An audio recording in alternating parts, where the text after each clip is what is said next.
कन्यालता चौकन जी, समस्त जाट सेवक संघ के कार्यकारिणी के सदस्यगण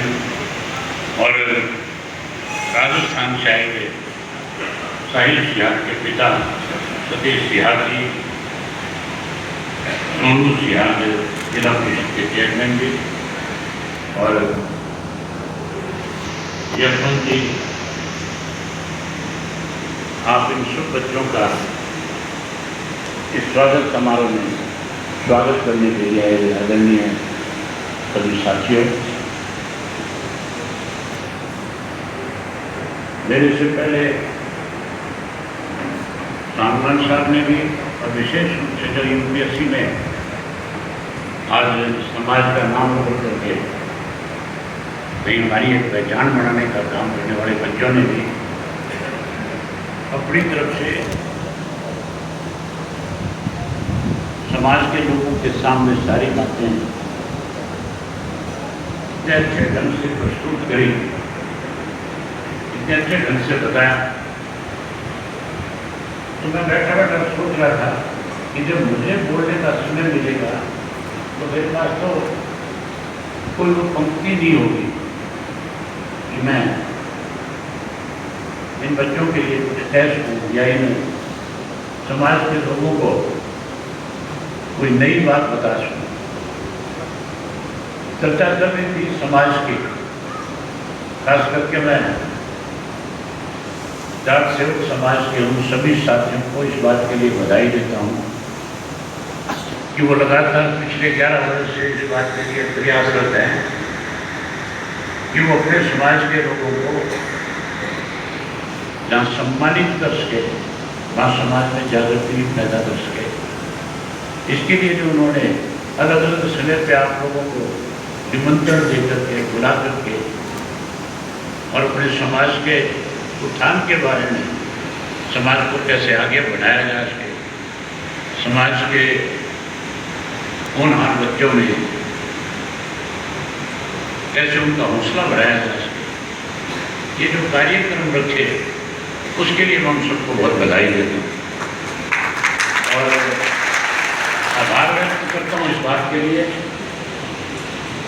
कि उन्होंने मुझे पिछले वर्ष भी बुलाया, लेकिन पिछले साल मेरे कार्यक्रम पहले से तय थे, इसकी वजह से मैं समय नहीं दे पाया, पहुंच नहीं पाया। अब की बार जब उन्होंने मुझे कहा तो फिर मैंने इनसे कहा कि मुझे आप मुख्य अतिथि के रूप में नहीं, एक सामान्य सदस्य के रूप में बुलाओ, ताकि मैं अपने समाज के लोगों के बीच में बैठ करके सारी बातों को नजदीक से जान सकूं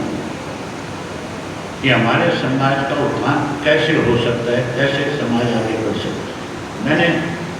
बहुत सारे जाट समाज के कार्यक्रमों में हिस्सा लिया, बहुत सारे आंदोलनों में भी हिस्सा लेने का काम किया। सांगवान साहब जिक्र कर रहे थे 16 के आंदोलन का। 2016 के अंदर जाट आरक्षण को लेकर हमारे हरियाणा प्रदेश के जाट समाज के लोगों ने आरक्षण की मांग को लेकर के एक आंदोलन चलाया था। वो आंदोलन क्यों चलाना पड़ा,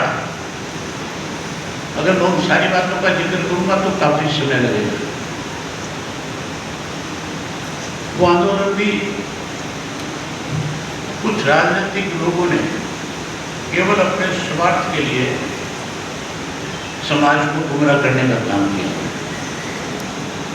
मुझे आज भी याद है 2014 का हमारा विधानसभा का चुनाव था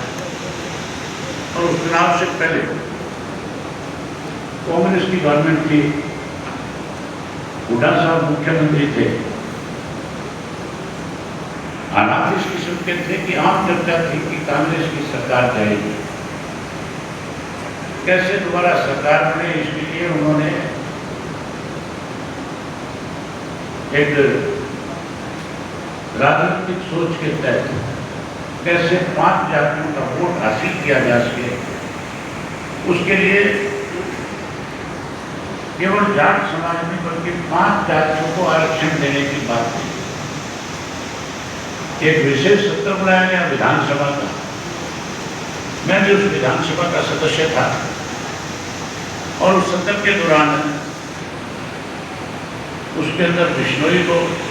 त्यागी को, जाट को और जो बूढ़ा जाट था उसको वो रोड पे आ गई। पंचों को